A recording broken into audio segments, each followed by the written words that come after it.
Okay, so here's my review of the Joker and the ridiculous controversy that it's causing. I haven't seen the movie, and I don't really need to. I'm downloading it right now, but I don't really need to see it. I've read all the spoilers. I know what it is. Dude is treated like shit by society, and he becomes the ultimate rebel. That's the story.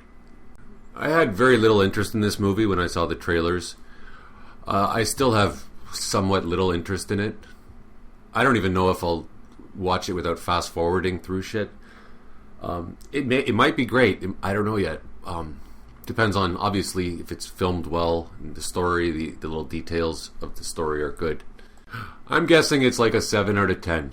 You know, it's fun, you know, it's an interesting story, it's a good performance, and that's about it. In terms of the controversy, I don't think Joaquin Phoenix and the director, whoever he is, that guy, I don't think they're stupid enough to be pushing an agenda of any kind. I think they're just trying to tell a good story. They're trying to make a good movie.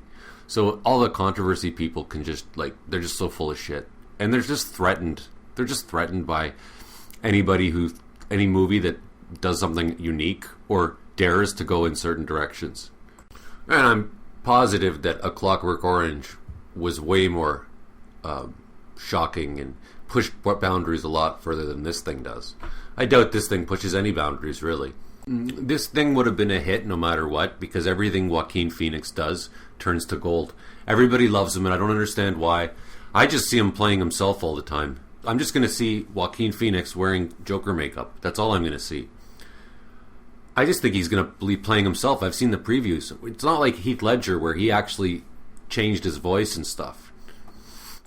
But all the idiots that are saying it's controversial, all the idiots that are saying it's a bad movie and it's glamorizing white men, and white men are going to go out and do what he's doing in the movie, those people are just helping the movie get more money. They've given it so much free publicity. It's probably going to make twice as much because of these people, which makes them stupid. You know, I probably wouldn't even have been in a rush to watch it if not for them. But now I'm downloading it because they've made now it's like a phenomenon. Now everybody has to see it. I find the whole subject boring and annoying. And, I mean, if this movie is your idea of shocking and pushing boundaries and rebellious, then you're a boring person. On the subject of whether this is going to encourage people to go nuts and put on clown makeup and kill people, I'm sure it will. But these are the same people that were listening to hip-hop music and carrying guns around because they thought they were gangsters. Like these little punk 16-year-olds. You know, these are the lowest idiots that if they hadn't seen this movie and copied this movie, they'd be copying some other bullshit. So what are you supposed to do? Not make art? Because everybody's going to... There was Goethe wrote a book called The Sorrows of Young Werther, and when people read it, the main character kills himself, and then people started copycatting and killing themselves in real life. Same with Charles Dickens. He wrote The Old Curiosity Shop, where little Nell dies at the end, and people were so sad they started killing themselves in real life.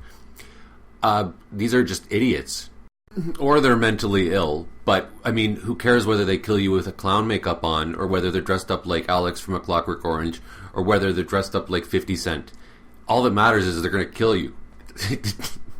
I do think that movies and artists should take some responsibility for the messages they put forward. It's not always just the parents' fault when a kid gets screwed up. It's everybody's fault. It's the teachers, it's the artists they listen to, it's everybody. And I think everybody should take a little bit of responsibility. If I was to make a movie, I don't think I'd put cigarettes in it, for example, because it does encourage it. But that doesn't mean the artist has all the responsibility. They have a tiny little bit, and everybody has a bit. The parents have a lot. Everybody, though.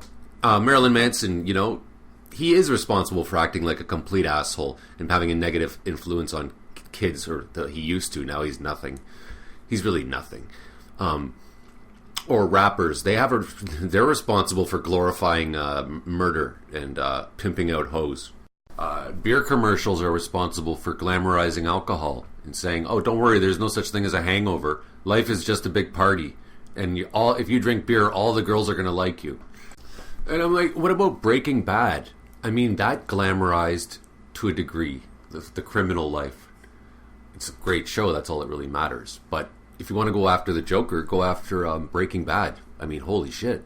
But, in short, if you want to go after a movie, go after the fact that it sucks. Or say it sucks. It was boring. That's how you go after The Last Jedi or anything you hate. Like, agendas are irrelevant. The agendas make the movies suck, sure. But the bottom line is that the movies suck. If you could put an agenda in your Star Wars movie and have the movie be entertaining as hell, you wouldn't hear a lot of people complaining. Anyways, that's all. I'm not a fan of Martin Scorsese, so if it's taking after him, I'm not gonna I'm probably gonna find it pretty boring.